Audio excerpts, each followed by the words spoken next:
नमस्कार, स्वागत है आपका न्यूज टाइम्स की इस बुलेटिन में। मैं हूं हेमलता और आइए सबसे पहले नजर डालते हैं आज के मुख्य समाचारों पर। जमशेदपुर बार एसोसिएशन चुनाव में मतगणना जारी। कार्यकारी सदस्यों में सबसे ज्यादा 563 मत लेकर राजहंस तिवारी पहले स्थान पर रहे। अपनी मांगों के समर्थन में मूवमेंट कॉन्फ्रेंस ने फूंका सरकार के खिलाफ आंदोलन का बिगुल। निःशक्त एवं विशेष बच्चों ने पेश की मिसाल, अपने बैंड को ही बनाया आजीविका का हिस्सा।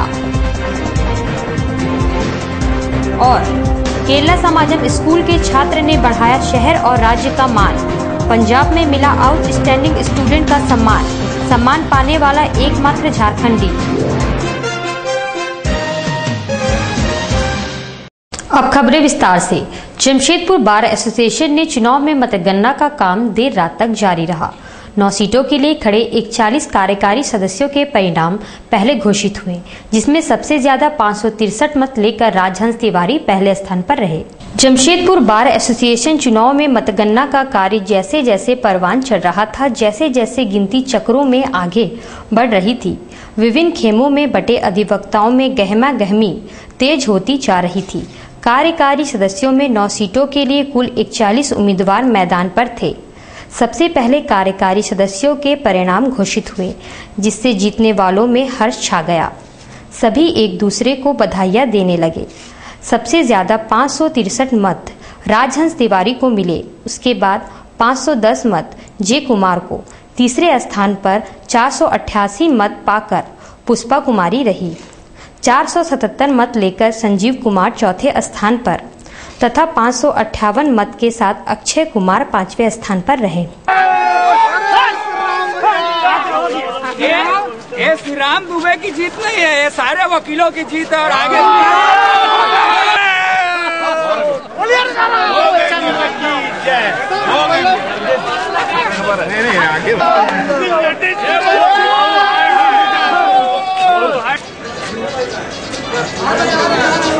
अधिवक्ताओं के कल्याण के लिए जितना ज्यादा से ज्यादा काम हो सकेगा उस काम में बढ़ चढ़ कर मेरी भागीदारी है। और मेरी जीत का श्रेय हमारे सभी सीनियर अधिवक्ताओं का आशीर्वाद और हमारे साथी अधिवक्ता जो हमारे कलीग हैं उन सबों का प्यार और स्नेह। मैं ये सारे जीत का श्रेय अपने साथियों को देना चाहूंगा, जिन्होंने मुझे इस लायक समझा। आने वाले 2 साल में हर संभव प्रयास होगा, यहाँ से लेकर के स्टेट बार काउंसिल तक, मैं अपने अधिवक्ता बंधुओं के लिए जो भी हो सके, उनके हित के लिए, उनके वेलफेयर के लिए, उनके भलाई के लिए जो भी काम होगा, उसको मैं अपने कर्तव्य को समझ करके अपने अधिकार के साथ उनके अधिकार को जोड़ करके उनके अधिकार की रक्षा के लिए लड़ाई लड़ूंगा। हमारी पहली प्राथमिकता यही है कि बगैर मैं सदस्य रहे हुए बाहर का, बगैर किसी पद पर रहे हुए, मैं एक डाकघर केंद्रीय कर्मचारी का होता है और केंद्रीय विभाग का होता है। मैं जीतने के पहले यहाँ ला चुका हूँ, जो इस महीने में खुलने वाला है। समाचार लिखे जाने तक मतगणना का काम जारी है और अध्यक्ष और सचिव महासचिव पद के परिणाम देर रात घोषित किए जाएंगे। मतगणना 3 टेबलों पर हो रही है और 32 लोग मतगणना में लगे हैं। जो पिछले तमाम फर्जियों को निश्चित रूप से आप लोगों को लगेगा चुनाव के पहले, अभी और चुनाव के बाद तक बिल्कुल पारदर्शिता बरती जाएगी। और अभी तक हम लोगों ने एक्जीक्यूटिव कमेटी के तमाम 43 सदस्यों का जो हम लोगों के पास 1377 पद प्राप्त हुए थे, 1380 में से 1377 नंबर मिले थे, जिसमें 13 और शेष मंत्रियों का जो अंतिम रूप से 41 सदस्यों का है मेरे पास में है और मैं आप लोगों को देखिए, चूंकि हम लोग सुबह 9 बजे से ही काउंटिंग में लगे हुए हैं, तो पहले जो एग्जीक्यूटिव कमेटी जो है हमारे बाथरूम का, उनका पूरा लगभग काउंटिंग कंप्लीट है और रिजल्ट हम मोटा मोटी हमारे हाथ में अभी तुरंत हम लोग घोषणा करने वाले हैं। करीब हम लोगों ने 3 टेबल उसके लिए लगाया था, जिसमें करीब 32 लोग उसमें इन्वॉल्व थे। और उसी दरमियान जितने भी और भी जो पोस्ट के हैं, प्रेसिडेंट, जनरल सेक्रेटरी वगैरह के लिए, उनका पूरा बैलेट पर हम लोग सेलेक्ट करके अलग अलग पंचिंग कर दिया है। अब ज्वाइंट सेक्रेटरी का भी काउंटिंग शुरू हो गया है, तो इसमें काफ़ी समय तो लगा है।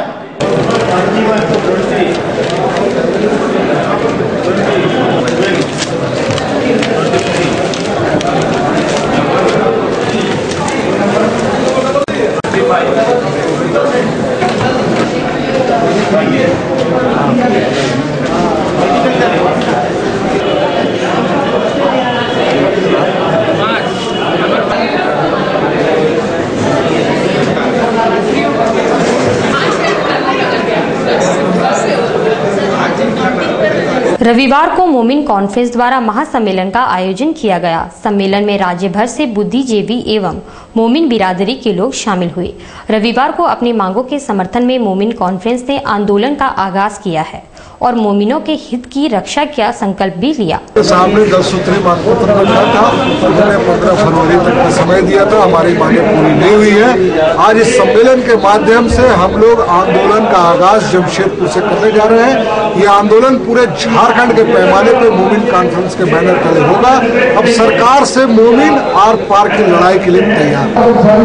इधर देखिएगा भैया, इधर देखिए, उधर कहाँ देखिए, इधर देखिए।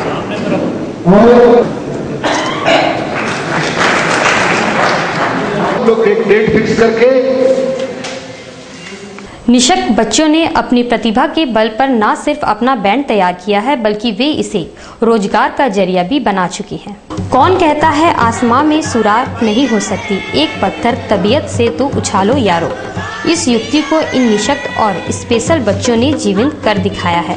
इन्होंने तराना नामक अपना बैंड बनाया है और इस बैंड का सफल दूसरा वर्ष पूरा हो चुका है।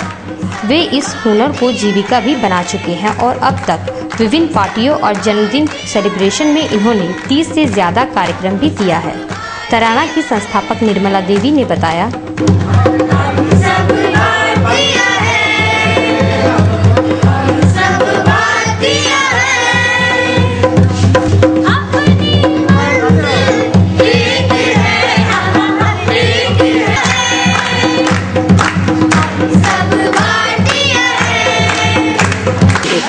इनको स्थापित हुए आज 2 साल हो गया है। 20 जनवरी 2012 को इसकी स्थापना हुई थी और ये 3 बच्चे थे, बीरू, जयदेव और संजीव। ये लोग अलग अलग ऑर्केस्ट्रा में जाते थे पर इनके मन में था कि अपना एक होना चाहिए बैंड। तो जयदेव ने इंटरेस्ट किया कि नहीं थे, इनका ज़्यादातर है ये स्पेशल बच्चों के साथ कर रहे हैं, पर क्योंकि अब ये सबको रोजी रोटी का भी साधन बनाना चाह रहे हैं तो इन्होंने दूसरे बच्चों को भी मिलाया है जो इनसे गिटार सीखते हैं, कैसियो सीख। जब इनकी स्थापना 2012 में हुई, आज 2 साल हुए। 2 साल में इन्होंने 30 सक्सेसफुल प्रोग्राम दिए हैं, जिन प्रोग्राम में जो बच्चे इनके साथ गाते हैं, कुछ बाहर से भी आते हैं टेम्परेरी, कुछ परमानेंट इनके साथ जुड़े। स्पेशल बच्चों को इनके साथ साथ रोजगार मिलने के साथ साथ इनको एक स्टेज भी मिल रहा है जहाँ ये अपनी कला का प्रदर्शन कर सके। इनके अंदर क्या क्या गुण छिपे हुए हैं, भगवान ने स्पेशल बच्चों पे एक स्पेशल चीज छीनी तो इनको और बहुत सारे स्पेशल गुण दे दिए, जिसके चलते ये जीवन में आगे बढ़ रहे हैं, कुछ करना चाह रहे हैं, इनके मान में कुछ कर दिखाने की। कहते हैं होनहार पूत के पांव पालने में ही नजर आने लगते हैं। केरला समाजम मॉडल स्कूल के छात्र गगनदीप सिंह ने अपनी प्रतिभा का लोहा देश भर में मनवा दिया है। केरला समाजम मॉडल स्कूल के छात्र गगनदीप सिंह को पूर्व राष्ट्रपति प्रतिभा सिंह पाटिल ने भी होनहार छात्र का पुरस्कार प्रदान किया था। फिलहाल पंजाब विश्वविद्यालय में फार्मेसी की पढ़ाई कर रहे गगनदीप का लक्ष्य ड्रग्स अधिकारी बनने का है। विश्वविद्यालय में कैंपस सिलेक्शन को आई 4 कंपनियों में 4 ने गगनदीप का सिलेक्शन कर लिया। इसके अलावा गगनदीप को पंजाब के मुख्यमंत्री प्रकाश सिंह बादल ने आउटस्टैंडिंग स्टूडेंट का पुरस्कार से नवाजा। ये सम्मान पाने वाले गगनदीप झारखंड से एकमात्र छात्र थे। गगनदीप के पिता इंद्रजीत सिंह पेशे से LIC एजेंट है और अपने पुत्र की उपलब्धियों से गदगद है। मैं केरला समाजम मॉडल स्कूल से पास आउट हूँ। मैंने 12वीं 2010 में की थी। मेरा ये मुझे अवार्ड मिला है। मैंने 2006 में राष्ट्रपति स्काउट के दौर की शुरुआत की थी और 2009 में मुझे माननीय प्रतिभा देवी पाटिल से राष्ट्रपति स्काउट का अवार्ड मिला था। उसके बाद मैंने 2010 में अपनी फार्मेसी की पढ़ाई शुरू की, चंडीगढ़ कॉलेज ऑफ फार्मेसी, जो कि पंजाब टेक्निकल यूनिवर्सिटी के एक कॉलेज है। मैंने अपनी पढ़ाई के साथ साथ अपने को करिकुलर एक्टिविटीज़ में बहुत सारे सफलताएं हासिल की हैं और उसके साथ साथ मैं NSS नेशनल सर्विस स्कीम का स्कॉलर हूँ, साथ में human values and professional ethics का भी स्कॉलर हूँ। मैंने बहुत सारे blood donation camps and free mental checkups की ऑर्गेनाइज करवाए हैं। और इन सारी चीज़ों के साथ साथ मैं अपने कॉलेज में पढ़ाई में भी बहुत अच्छा रहा हूँ। साथ में मेरे कॉलेज में 4 कंपनीज आई थी, जिसमें मैं चारों में कैंपस सिलेक्शन हुई है। जाति प्रमाण पत्र निर्गत करने की मांग को लेकर झारखंड चेतना विकास आंदोलन पिछले एक अरसे से प्रयासरत है। संयोजक नंद किशोर ठाकुर ने कहा कि उपायुक्त से कई बार मुलाकात की गई है, पर कोई नतीजा नहीं निकला। उन्होंने कहा कि अनुसूचित जाति, जनजाति और अत्यंत पिछड़ा वर्ग को जाति प्रमाण पत्र निर्गत हो ताकि उन्हें आरक्षण की सुविधा मिल सके। समाज को अवगत करा रहा हूँ कि भिन्न भिन्न समाज के द्वारा जाति प्रमाण पत्र निर्गत किया जाए और स्कूल में सारी सुविधा जो है अत्यंत पिछड़ा वर्ग और पिछड़ा वर्ग के अनुसूचित जाति जनजाति लोगों को मिलना चाहिए। इससे झारखंड सरकार के गठन के बाद अत्यंत पिछड़ा वर्ग और पिछड़ा वर्ग लोगों को जाति प्रमाण पत्र मिलने में बहुत कठिनाई हो रही है। मैं चाहूँगा सभी समाज के लोगों से एकजुट होकर एक बार उपायुक्त कार्यालय में प्रदर्शन की रूपरेखा हम लोग तैयार कर रहे हैं। अभी झारखंड चेतना विकास आंदोलन के माध्यम से सभी समाज को सूचना दे रहे हैं और कोर कमेटी का बैठक कर एक ठोस निर्णय लेंगे कि क्योंकि पॉलिटेक्निक का मैंने बहाली पॉलिटेक्निक में जो अभी निकली है कि अत्यंत पिछड़ा वर्ग के लोगों को उसी फॉर्मेट में देना है जो अनुमंडल और जिला कार्यालय से जाति प्रमाण पत्र निर्गत नहीं की जा रही है। इसके लिए हम लोग अभी प्रचार प्रसार कर रहे हैं। तो उपायुक्त महोदय कब तक मिलेंगे? उपायुक्त महोदय से हम लोग को 2-3 बार मिले हैं। उनके द्वारा जो है कि किसी प्रकार का अभी तक ठोस निर्णय नहीं दिया गया है। 2-4-5 रोज के अंदर में ठोस निर्णय लेंगे। Jamshedpur urban cooperative bank limited की 13वीं वर्षगांठ के मौके पर शाखा प्रबंधक जुबेर जगी ने कहा कि उपभोक्ताओं के हितों को ध्यान में रखते हुए बेहतर सुविधा देना हमारा लक्ष्य है। उन्होंने उपभोक्ताओं के लिए कई आकर्षक योजनाओं का खुलासा भी किया। कांसीडी स्थित बैंक शाखा में वे संवाददाता सम्मेलन को संबोधित कर रहे थे। कुछ पाया ये है कि हमारा कस्टमर बेस काफ़ी बड़ा है और फिगर्स छोटा सा बैंक होने के बावजूद भी हम लोग फिगर्स में काफ़ी आगे आए हैं। बहुत सारे अचीवमेंट किए हैं, जैसे कि आज तक हम लोगों ने CRR SLR जैसे चीज़ों में कभी डिफॉल्ट नहीं किया। तो ये बहुत बड़ी चीज़ है बैंक की तरफ से। तो आज हम लोग इस पोजीशन में आए कि RBI तैयार है हम लोग को लाइसेंस देने के लिए नया ब्रांच का। तो ये हमारा अचीवमेंट रहा है। ऑफकोर्स हम लोगों ने अचीव। बैंक का सालाना टर्नओवर क्या रहा है? सालाना turnover is more than 20 CR। ग्राहकों को संतुष्ट करने के लिए क्या क्या करने जा रहे हैं हम लोग?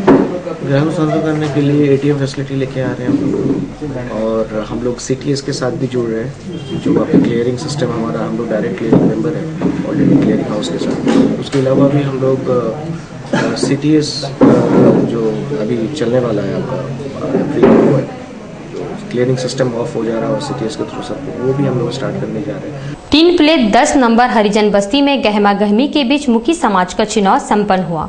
चुनाव में मुखिया पद के लिए 4 उम्मीदवार खड़े थे।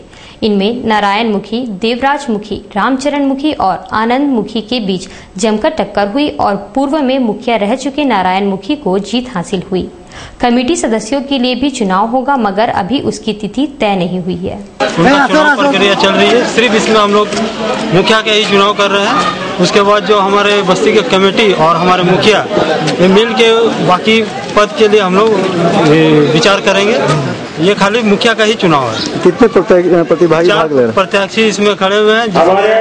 भूतपूर्व मुखिया नारायण मुखी है, देवराज मुखी है, आनंद मुखी है, रामचरण मुखी है। स्वर्ण रेखा प्रोजेक्ट के कर्मचारी राधा बोल गोराई के साथ एक शराब भट्टी में मारपीट कर कुछ लोगों ने पैसे और गेट पास छीन लिया। स्वर्ण रेखा प्रोजेक्ट में काम करने वाले राधा बोल गोराई शराब पीने का आदी है।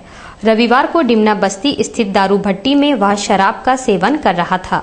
तभी कुछ युवकों ने उसके साथ मारपीट कर जबरन पैसे और गेट पास छीन लिया। घायल राधा बोल गोराई का इलाज MGM अस्पताल में चल रहा है। डिमना कॉलोनी क्या हुआ है? मारपीट करी से कौन लगता आपका? स्वामी गोठाना। क्या नाम है? राधा बोल गोराई। आपका? ललिता गोराई। कहाँ रहते हैं? सोमाय झोपड़ी में बागबेड़ा सामुदायिक विकास केंद्र की ओर से राजीव गांधी सरकारी आवास योजना को लेकर विचार गोष्ठी का आयोजन किया गया।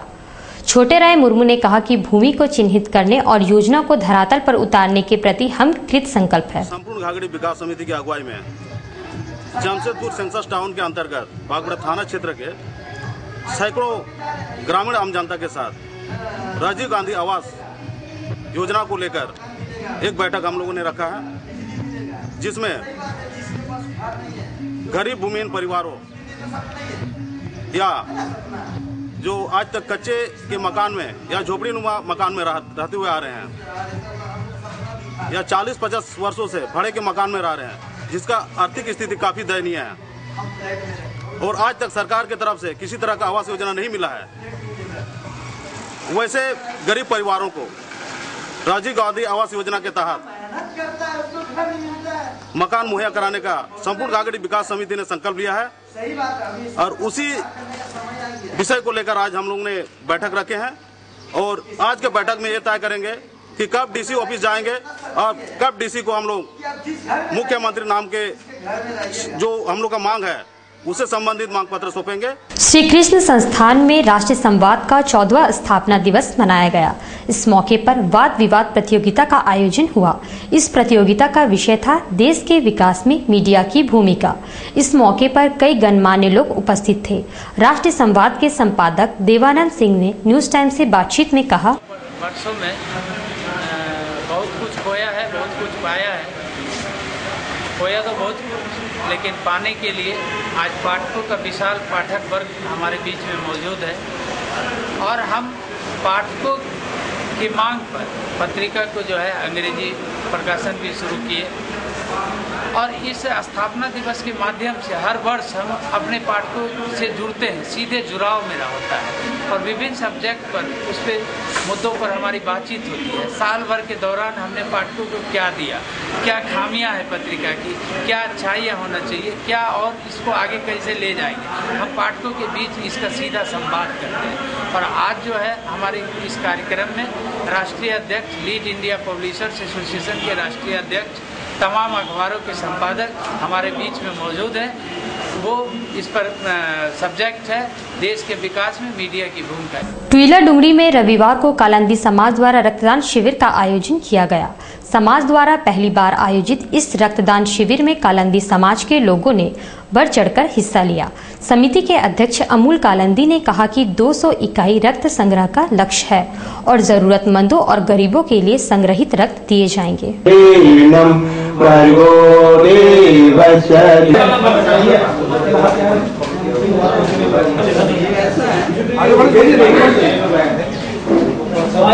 दल गायत्री परिवार के सहयोग से हम लोग एक रक्तदान शिविर का आयोजन किए हैं और ये हमारे कालिंदी समाज के लिए बहुत महत्वपूर्ण और ये बहुत ज़रूरी चीज़ है कि हम लोग रक्तदान शिविर करके हम लोग ये समाज को संदेश भी देना चाहते हैं और सारे लोगों को संदेश देना चाहते हैं कि रक्तदान शिविर बहुत महान जीवन दान है और ये सभी लोगों को आगे बढ़ चढ़ करके आकर के हिस्सा लेना चाहिए। बारेडी स्थित डेफोडिल स्कूल में रविवार को 10वीं के छात्र छात्राओं को विदाई दी गई।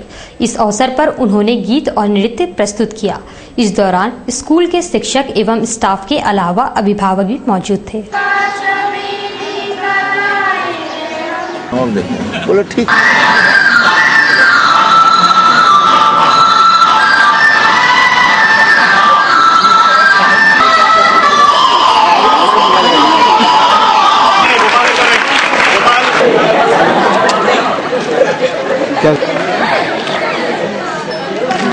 वर्षों की भांति आज हम लोग डेफोडिल्स परिवार की तरफ से स्टैंडर्ड 10 जिनका की परीक्षा 21 तारीख से है, उनका विदाई समारोह का आयोजन 9वीं कक्षा के छात्रों के द्वारा किया गया है। हम लोग प्रत्येक वर्ष 2 बच्चों का चुनाव करते हैं जो मिस्टर डेफोडिल्स और मिस डेफोडिल्स के खिताब से उन्हें नवाजा जाता है। ये एक परंपरा है बच्चों के भविष्य को संवारने के लिए। बच्चे आज स्कूलिंग छोड़कर कॉलेज की तरफ जा रहे हैं, तो मेरी शुभकामना है कि बच्चे जीवन के जिस क्षेत्र में जाए उन्नति करें, अपने मार्ग को प्रशस्त करें, अपने माता पिता और विद्यालय का नाम रोशन करें। मानव सुधार एवं विकास संस्था द्वारा रविवार को भूंयादी ऑक्सीजन कॉलोनी में चित्रांकन प्रतियोगिता का आयोजन किया गया। प्रतियोगिता में 35 स्कूलों के बच्चों ने भाग लिया। आयोजक डॉक्टर अजय किशोर ने बताया कि प्रतियोगिता का मुख्य उद्देश्य है बच्चों को पर्यावरण के महत्व को बताना एवं उन्हें स्वच्छ पर्यावरण के प्रति जागरूक करना है।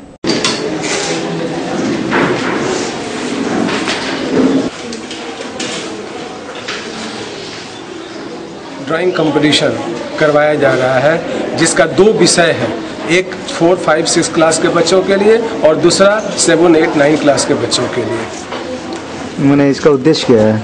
इसका उद्देश्य है जन समूह को ये समझाना कि पर्यावरण जो दूषित हो रहा है उससे हमें क्या क्या नुकसान है और इस पर्यावरण को दूषित होने से कैसे बचाया जा सकता है।